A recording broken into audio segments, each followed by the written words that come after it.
everyone. This is Game Designer Plays, Episode 3, Dread Templar. We're still playing it. So got a good night's sleep since last episode, and I keep thinking about this game and this series and things I want to talk about. So when I'm making this series, my target audience is obviously fellow game designers, game developers, indie devs, people who are making games or curious about the process. My target audience is also, just normal gamers who want to know what it's like to have a game designer's perspective on a game, the things we look for. We've mentioned all kinds of things, the basics, colors, the kind of movement in the scene. And these all relate to engagement, of course, and tension. That's probably what I'll be teaching today, vaguely, is engagement and tension and how those things play into gameplay. But before we get into that, I thought about it when I was waking up this morning. But basically, since my target audience is game designers, I've noticed this in game designers is game designers worry a tremendous amount about being unique and like standing out. And I wanted to share something with you all before we get into this design thing, because this brought me a tremendous amount of relief, because I'm designing a game and I was kind of suffering from this same idea that I had to make a really special game. It has to be the most unique special game that's ever been made, and it has to really stand out, and all these ideas I had. Just wanted to read this thing from this Zen master I listened to. I practice Zen, and that comes out a lot in my designs. So it goes like this. A Zen master called Linji said, "There's nothing to do. Just be ordinary." How much effort have you put into trying to be extraordinary? Trying to stand out? Trying to be noticed? Trying to be loved? Trying to be safe? Trying to be better? Can you relinquish those efforts and just be ordinary? Take a chance on ordinariness. Ordinariness is this, just as it is. Ordinariness is no strategy. Ordinariness is no agenda. It's not striving to perfect yourself. Not striving to fix yourself. And I'm going to end it there. I just wanted to point out how this relates to Dread Templar, where basically Dread Templar, in the grand scheme of things, it's like pretty ordinary game. I mean, I was thinking about it. I was like, basically, the mechanics are not bloated. They have a dash. This like melee ability is like pretty. I'm probably ignoring it for the rest of the game, honestly. And like the slow-mo ability, and those are like the two main abilities that seem to affect the gameplay. And then it's like a Quake-like shooter with basically pretty generic like gothic environments. I think I saw some of the trailers. The environments are probably going to change dramatically, but the first 10 minutes of your game are what players will mostly remember. So we've played the first like 40 minutes of this game, and it's all been this kind of style. And I was reading some reviews, and people were like, "Oh, this game is so mediocre. It's so ordinary, whatever."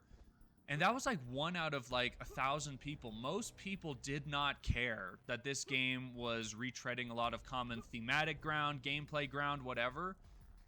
So just to give the game designers watching and game devs watching a sigh of relief, players don't actually care about uniqueness and like specialness as much as you think. They really don't, guys. They just don't.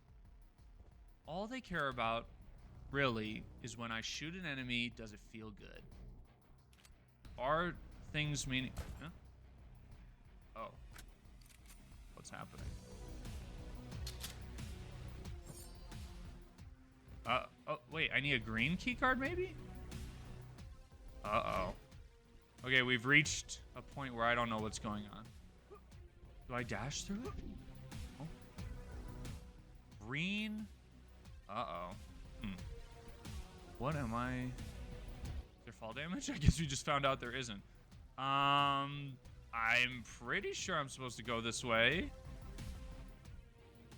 What? Oh, man. Okay. I am officially stuck. 2 hours later. We're gonna have to look in the for the controls. Okay.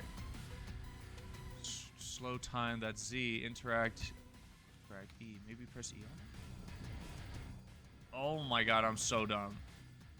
So that button was like way high up. Like my aim height is like here. And it never taught me that pressing E on green things opens stuff. So I was totally confused there. Okay, whoops. Wow, I feel dumb now. I feel very dumb now. Oy, oy, oy. Okay, well, so much for being a genius game designer, huh? Oh, we're back in this area now. Okay, great, great, great, great. Oh, lordy, lordy, lordy. I don't even know, bro. I don't even know. So that's kind of an example of bad design right there, where it's like, it never taught me that green things are interactable. It was not at eye level, eye height. Like, I don't know why they couldn't have had like a lever, because they taught me in the tutorial that levers are interactable, and you can, oh, these look interactable, but they're probably not. Yeah, some of the visual design here is like kind of all over the place, I'm noticing, but you know what? It's fine. It's fine. What does this do? The switch is locked by some, what does it say? Switch is locked. Okay, so I'm supposed to go somewhere else, I'm just guessing. Red, probably gotta go in there. This looks like a door, and it probably is. I don't know. It's probably just a wall, which it should be just another.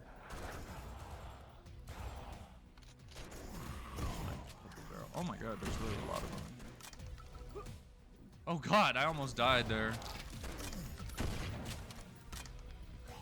He's stuck. Well, that's a limitation to the game. Oh, look at that. Okay, so like it's very forgiving. Okay, this is the first time in the game where the dash is like required in the arena. And that was pretty good, actually. That was not bad. Of course, like, the player would be wondering, like, is there fall damage in this game? I don't know if there's an easy way. Actually, here's how you transmit there's no fall damage in your game to the player. Is like really early on, you basically force them to fall down this super long thing. You're like, hey, there's only one way into the game. You gotta drop down this thing. I think Beyond Citadel did something like that. And immediately at the beginning of the game, they taught, like, yeah, you don't take fall damage in this game. Oh, I have the red key card. Ooh, nice, nice, nice. Okay, okay. Oh, wow, that looks sick. Really like that. I love that. That's awesome. Oh, I can't get back. I have to use the elevator back. I don't like that at all. I feel like I should have been able to dash back, but I guess they wanted like a height difference. So this is actually, okay, this is working out perfectly. I want to talk about excitement and tension and how video games, we make a balance of that. So you've probably noticed in playing video games in your life that the games that are just nonstop, like easy peasy, like just kill the enemies, there's no challenge, there's no difficulty, you get bored of that pretty quick, huh? Like, just getting what you want all the time, no pushback. You get bored, you move on to another game. And then games where it's like really challenging and it's like the game is just, it's like you're getting stuck on the puzzles all the time. Puzzle games are notorious for this. And really challenging shooter games. And like you're just dying over and over and you're trying things and maybe like you're just not making any progress. What do? You quit, you find another game, you know? And guys, like I think like, oh my God, thousands and thousands of games were uploaded to Steam last year. So players are not going to hesitate to switch games if your game is either too exciting or there's too much tension. So what do we do when we make a good game, when we design a good game? We balance the tension and the excitement. So it's this curve. I'm going to put this curve up on screen. This is what they taught me. And basically, the bottom X coordinate, no, Y coordinate, wait, yes, X coordinate, sorry, I'm like totally confused, is time the player has played. And then the Y value is like the intensity of the feeling, so the excitement or the tension. I feel like this is going to end the level, so I'm just going to stay in the game. We want to keep the player in this kind of Goldilocks zone on that graph where it's like, for example, with this door, there was tension. I was like, oh, I want to go this way, and I can't. So it's basically, tension is usually, don't quote me on this, but it's the game saying no to the player. Saying, no, you can't do that. You don't get to do that. Or like restriction. And these usually are followed by like, you know, painful emotions the player's feeling. Video games are highly emotional on a primal level. Most people don't think about this. Most game designers don't consider this as the reality of video games. Is they tap into our mammalian instinct, especially shooters, with that feeling of struggling, fighting, whatever. And then when I figured it out, I kind of had some excitement. I was like, oh, of course. And I felt kind of dumb. I was like, oh, I should have known that. But at the same time, having played this game from the very beginning and like paid really close attention to it, I can safely say the game designers did not prepare me that, hey, this is a button. If you press E on it, something will happen. First of all, they never taught me that rule before. And also, like we mentioned, the button was like way up there when my eye height is here. So if it was at eye height, I probably would have immediately been like, oh, it's an interactable button. I press it. But since it was high, I thought, oh, I have to shoot it, or like I tried throwing my spear at it. You know, I tried all those things, and that was my first instinct. So, little note there on the kind of visual language and interactable language we were talking about in the last episode. Try to keep it all consistent, and if you're going to introduce something, either teach the player beforehand in like in a kind of obvious environment, you know what I mean? Like really obvious, like this is a button, you can press it. Like what would have basically fixed this issue would have been have it at eye height, and then have a tooltip where when I get close to it or look at it, it says press E to interact with it. I don't see why I couldn't have had that. A little signifier like that is not going to kill your game's retro vibe. They were really going for like old Quake style, but the truth is Quake's design is out of date, guys. Like, that's why I'm playing modern games and not Quake right now, because Quake is amazing and it was groundbreaking for its time, but its design has totally been surpassed. There's much better ways to design games these days, games that do what Quake did better. Like, I haven't played Quake in a long time, but already this game has better color coding than Quake. You know, it had a proper tutorial, all those things. So, okay, that's why we're playing modern games. That's why I'm playing modern games, because we're looking at kind of, if you are creating a first-person shooter right now and you want to sell it on Steam, these are the high-performing, like, this game made, like, a lot of money, like $200,000 or something crazy like that, maybe more. I think this is one of the top-selling boomer shooters, like top 50, top 30 games. So this game did some things right. Okay, let's just be clear about that. This is the kind of those are the kind of sales we're trying to make right now. You know, yeah. So just wanted to talk about that real quick. Balancing the excitement and the tension is really important. So usually we're always trying to create contrast. So, you know, this game's been doing a great job of that with the level design, where it's like quiet section where there's no enemies, interior, dark, right? And then exterior, open, enemies. So the contrast is like multi-layered, right? John Romero, one of his rules for level design that's still applicable today with modern boomer shooters is he said contrast with your levels is everything. So contrast in like space is something he really emphasized, where it's like you want your levels to kind of flow between tight and cramped and big and open, and then tight and cramped again. Look how they're doing it. Tight and cramped again, big and open. So right there, you've got 4 beats for this like level sequence, and they just oscillate between tight and cramped, big and open, tight and cramped, big and open, and that is so effective for just game feel, having the player feel like, oh, this is a real place, and not thinking about. It also is good for navigation. If your game looks like this the entire time, tight, cramped spaces, it's going to turn into a maze and they're going to get lost. This is like very distinct. This area is very distinct from the other area, just in shape and verticality. Another thing I really like about the game so far is the use of verticality. We're going up and down, like this ladder and all this stuff. If I was making this game, ladders are good, stairs are better.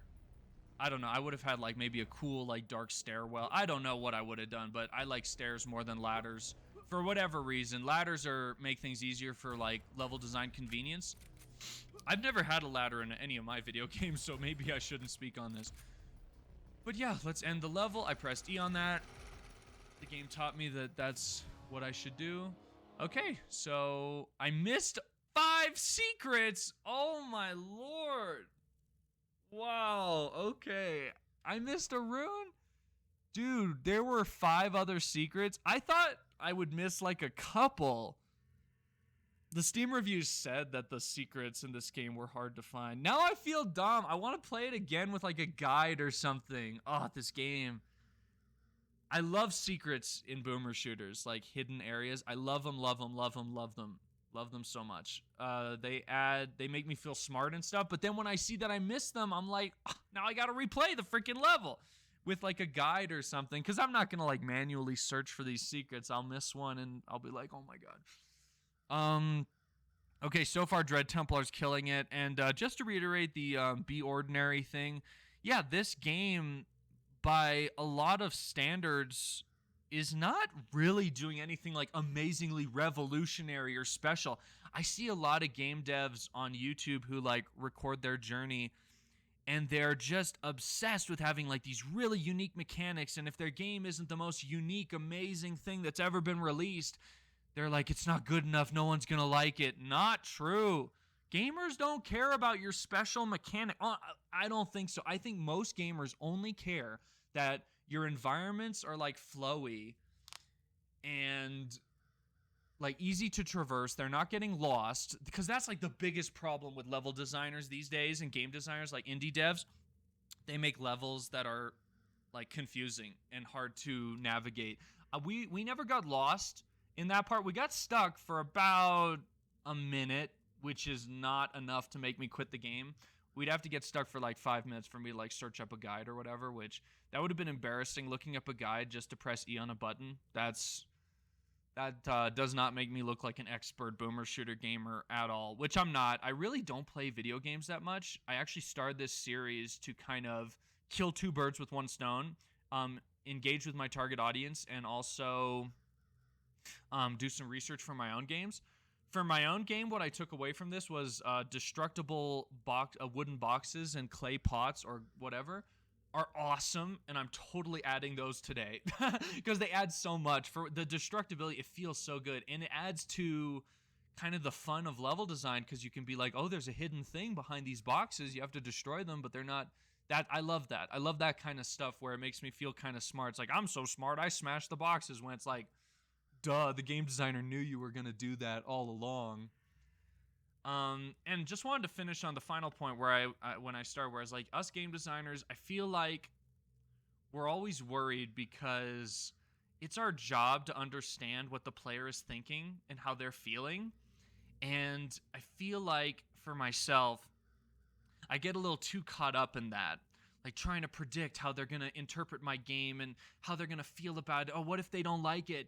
And all this worry, and it just bogs me down. And I'm like, you know what? At the end of the day, you make a game as best you can. Try to keep it simple. Try to keep it low scope so you can finish it. I see a lot of games that are just over scoped and they never get finished. Ask me how I know. I did the same thing. My first project was not exactly over scoped, but let's just say it didn't get finished for other reasons because the code was like a nightmare. I've gotten better at coding since then. And yeah, so my recommendation is just be ordinary. Make an ordinary game. Frick it, bro. Like, stop trying to be so special. I feel like us game designers, we always want to make the next big thing. But this game is teaching me that you do not need a unique this or a unique that or like some special crazy mechanic. If your special crazy mechanic isn't fun, no one's going to care. So this game is taking all the tried and true game mechanics, dashing, directional dashing. It's been in like 100 games. slow-mo time. That's been like 1,000 games, and yet I'm still playing it, and now I'm addicted to it. I'm addicted to getting better weapons. The gunplay feels good. The enemies feel good. All this stuff. And that's what I want to end the video on. Obviously, we're starting a new section. Okay, there's story. My grandfather had always been by my side. He was the most important person. We're not worrying about this right now. We're gonna start worrying about the story later on, because I don't want to think about that right now. I guess I'm saving. Okay, well, thank you so much for watching. I hope you enjoyed. Hope you learned something new about game design or whatever, you know, whatever you're curious about with the game dev process. Can't wait to keep playing this game. There's definitely more to discover, more to talk about. Just that whole green button thing was a great way to teach about, you know, helping the player understand what's interactable and what isn't. There's all kinds of things we can do. Like that green thing could have been strobing. It could have had movement. It could have been just a normal lever like this. It didn't have to be, like, they could have kept with that same visual language. All kinds of things. So I hope you guys enjoyed, and I'm really enjoying making this series. Yeah, let me know if you have any recommendations for other games I should try. I was even thinking something cool I might do if this thing continues and we get some traction with some viewers, is maybe indie devs can send in their demos or send in their games and say, hey, like, what do you think of my game? And I would love to play it, and I promise I'll be gentle and I won't roast your game. I'll just toast it. One of my favorite, like, game dev, like, I guess, influencer people, he's like, I don't roast people's games, I just toast them a little bit. I'm toasting. So yeah, I'll try to be gentle and just toast the game a little bit, just point out things that I think could be better, point out things that I think are really awesome. Like I said, I think us game designers, we're really hard on ourselves. We hold ourselves as super high standard. My game has to be the most amazing game that's ever been made for it to be good. It's like, no, bro, it's good. It's okay. Your game is probably awesome without the crazy visuals and the crazy mechanics and the crazy animations. It's probably already really fun, and people are gonna love it. Just trust yourself. Trust that you have a special, every designer is so special. Every designer brings a specialness to their designs. When I say good design and bad design, that's just a vernacular. I'm just trying to use this clunky language we have to describe things. But really, like, the sum is greater, the whole is greater than the sum of its parts. I'm talking about the bits and pieces of this game for educational purposes, but as far as the game itself goes, the whole game, this is a badass, awesome, amazing experience. A green button not being communicated properly or as efficiently as it could be communicated is not a big deal. And most players are going to forgive that. I'm just being brutal, I guess, being like really nitpicky about the things because I'm a game designer and it's what I was trained to do. So anyways, thank you so much for watching, and I'll see you guys in the next episode. Farewell.